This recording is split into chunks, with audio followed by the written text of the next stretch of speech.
Well, hello and welcome to Gmodism and Satisfactory. Today we will go through the blueprints as promised last time. So we just got this thing unlockable, so we will go here and we can see. If we see milestone, we're actually at 3, but we're just gonna go to 4, tier 4, because I'm so excited. And select the blueprint, that is Fiskit blueprint current milestone. And it's not very expensive, it requires some, well, some basic stuff we already have, so let's unlock it. And there we have some new buildings and stuff unlocked. So let's check out whatever we have now.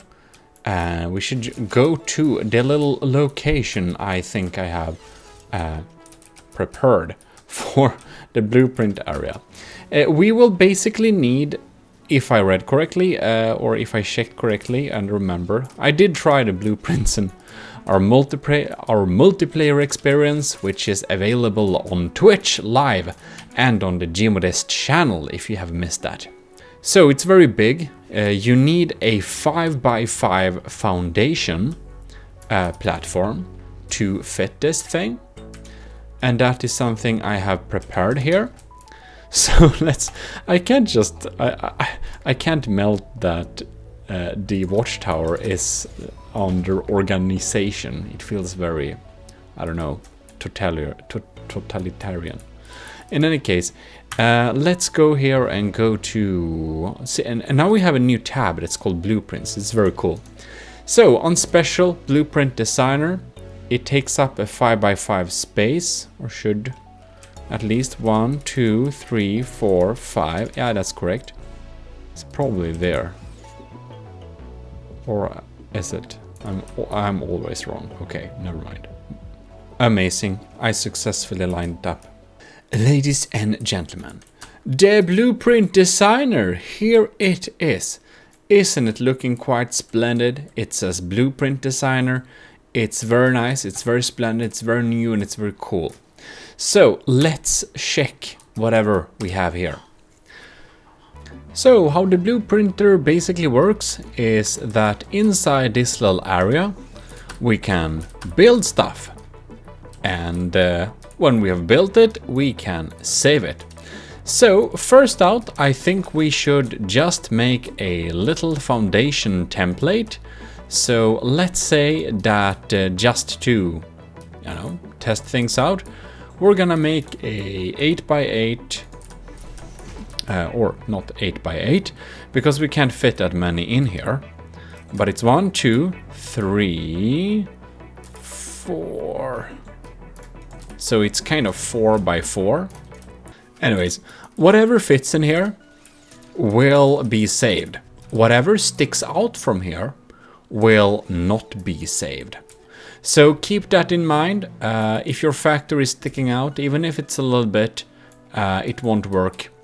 So make sure everything fits. And when you've done that, you can go into the Blueprint Designer to configure it. And here you can see the actual cost.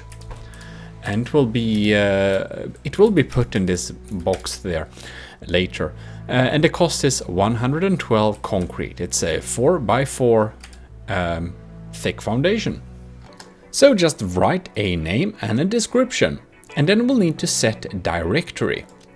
So we can set a directory, and here we have, well, it's an undefined directory, and we may want that or we may not want that.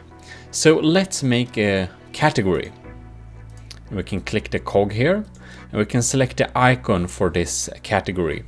So in this category we will have foundations, and I think that looks like a perfect icon for foundation.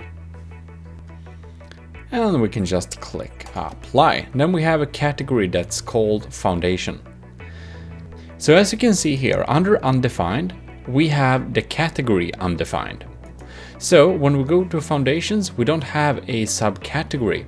So we need to add a subcategory. Or we can just call it foundation, because why not? Apply the changes, and here we have it. So in foundations, we can select add blueprint here. Isn't that nice?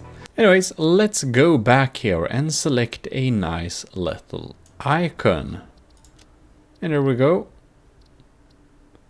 And we can select now save blueprint. So if we saved it in the wrong direction, we can click set directory again. We can click edit, and then we can drag it to the correct one and just apply the changes. Now you can see it's under foundation. And sometimes two of them appear like this. And if that happens, it will disappear after a while if they have the same name. In any case, now we can go in here and just click clear designer. And everything inside this box is removed. And the materials are now put in this box.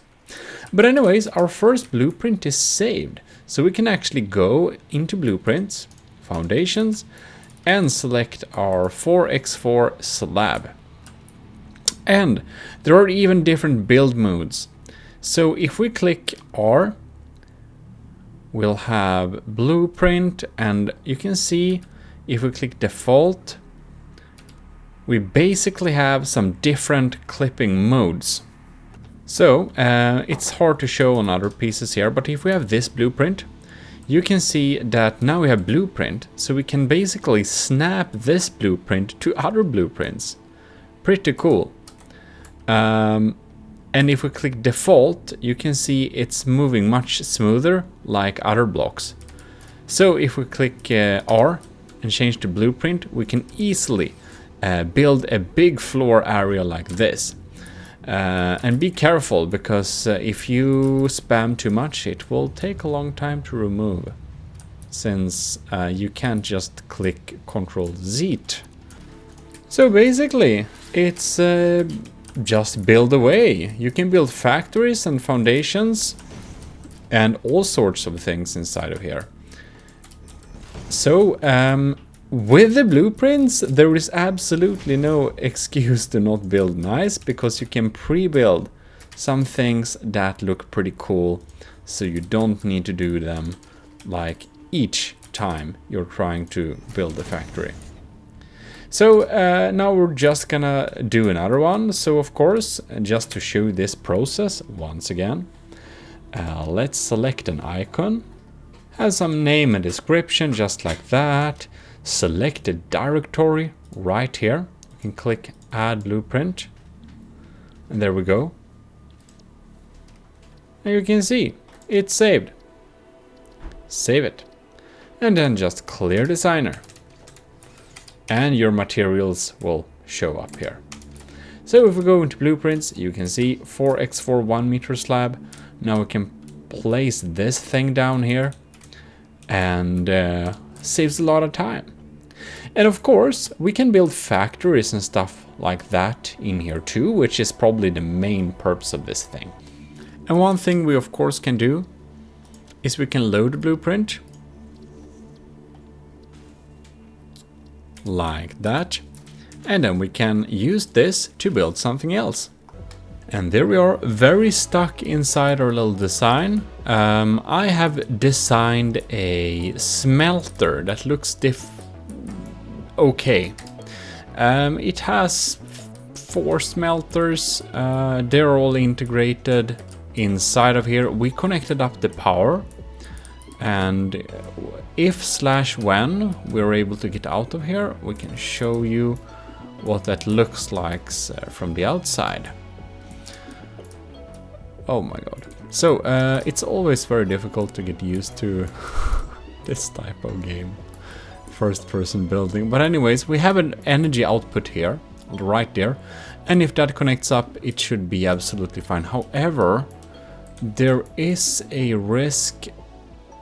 We shall see if this counts as inside or outside the blueprint. That will be very interesting. I think it counts as inside, but it's really on the edge, so it might be the other way around. Anyways, it's now time to save this thing. So let's make a new directory. So for example, a new category. And in this category, we are going to set buildings. And you hover over this text. Production, apply changes. So we can do like this, quad smelter building. Select a directory, go here, add blueprint. Can close this down and save it. And now if we go into blueprints, we have it here. Quad smelter building. And since we've saved it, we confirmed it's there, we can just click clear designer. It's all gone. And your materials show up there. Isn't that quite nice indeed? So we can go here and look at our quad smelter building right there. And we now got our answer that the little outsticking connection did indeed come with us here. So it worked. And as you can see here, I set them up to be on iron. And that's how they set up. They take iron ore. And the electric connections we made, even those remain. So it's quite handy and a very easy way to make nice looking things. Right there. Well, and there we have it. I hope that this will make it so that it's quite useful for you to use your Blueprint Designer to make some nice looking designs. And I can't recommend to you enough to make some basic foundations like we made here, and make some basic construction facilities like we have made here as well. And in future videos for future factories, we might even design some of those factories inside this little facility if it's helpful. Like for example, making smart plating later on at a very high speed might be something we want to do a little blueprint of. In any case, that's basically it. And hopefully it was useful, and if it was, you should definitely check out the other videos. This is a series, as you may remember.